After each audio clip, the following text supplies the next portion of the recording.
You know, you were talking a lot about leg kicks and how it works for a lot of guys. Yeah. One guy that has a very prominent leg kick is Mike Trout. And you got a chance, you went to the game. I heard Joe Buck on Fox talking about you coming into the booth with John Smoltz. I thought he had finished talking. And you literally interrupted the broadcast, national broadcast. I didn't. I've never, ever seen Harold do that before.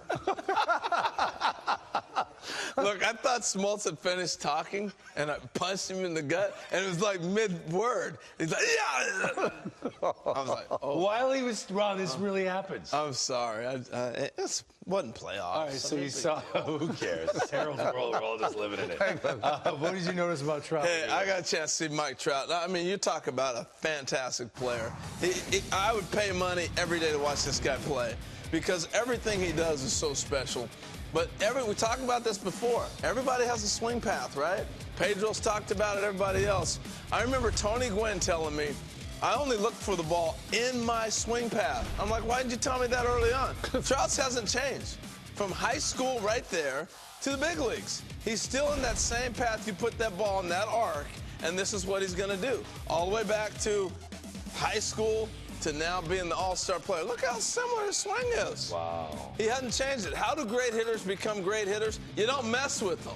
You just let them grow. And that's what's happened with Mike Trout. He's a great hitter because it hasn't changed. And so he is going to feast on anything you throw in his zone that's in his swing path, whether it's in, out, up, down, whatever. I watched this 5-hit night after he hit the bullet for the double and then the home run there. It was ridiculous. And they only had one more thing to show us that night, and that was the speed. So he hit the ground ball, and Didi comes up and says, what?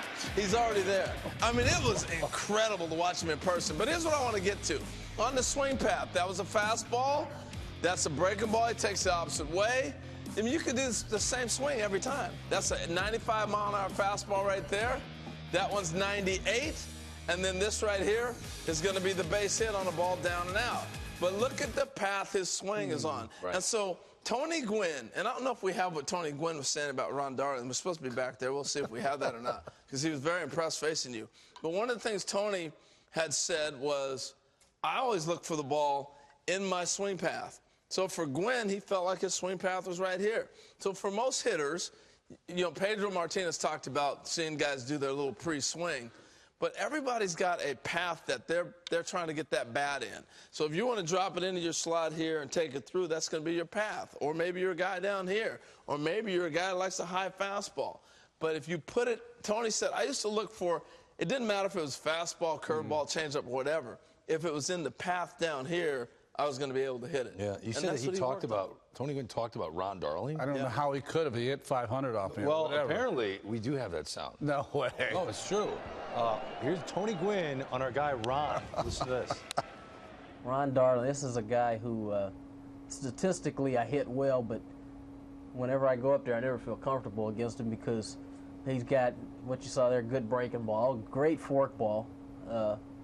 Not really overpowering. He's more of a spot pitcher.